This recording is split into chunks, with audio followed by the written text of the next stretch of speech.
அதிக விலை கொடுத்து கடையில் வாங்கக்கூடிய மிளகாத்தூளில் கலப்படம் இல்லாமல் இருக்கான்னு சொல்கிறதுக்கு எந்த கேரண்டியும் இல்லை.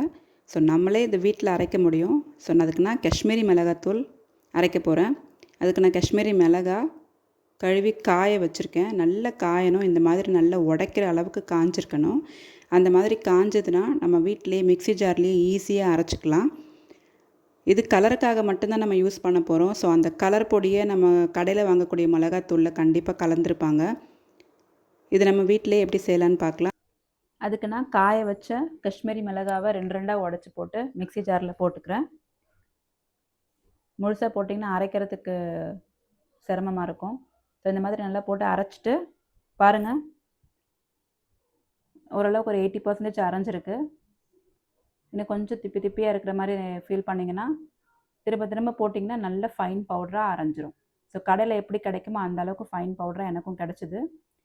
ரொம்பவே ஈஸியாக வீட்டிலேயே இதை அரைச்சிட முடியும்.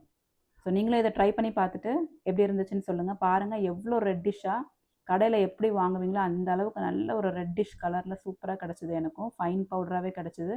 நான் நினச்சேன் இது ஃபைன் பவுடராக அரைக்க முடியுமா முடியாதா அப்படின்னு. ஸோ நான் ட்ரை பண்ணி பார்த்தேன். ரொம்பவே சாட்டிஸ்ஃபேக்ஷனாக இருந்துச்சு எனக்கு. ஸோ நீங்களும் ட்ரை பண்ணி பார்த்துட்டு எப்படி இருந்துச்சுன்னு சொல்லுங்கள்.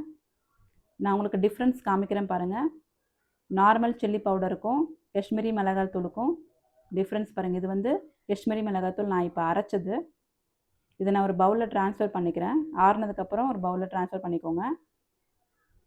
இப்போ பாருங்கள், நான் ஃபஸ்ட்டு காமிக்கிறது நார்மல் மிளகாத்தூள் சில்லி பவுடர். இது வந்து காஷ்மீரி பவுடர். அதுக்கும் டிஃப்ரென்ஸ் பாருங்கள். கலர் டிஃப்ரென்ஸ் தெரியுது உங்களுக்கு. ஸோ ரெண்டுமே ஆனால் ஃபைன் பவுடராகவே கிடச்சிருச்சு. அந்த அளவுக்கு நம்மளால் வீட்டிலேயே அரைக்க முடியும். ஸோ நெக்ஸ்ட்டு வேறு ஒரு ரெசிபியோட பார்க்கலாம். டில் தென் பாய். தேங்க்ஸ் ஃபார் வாட்சிங்.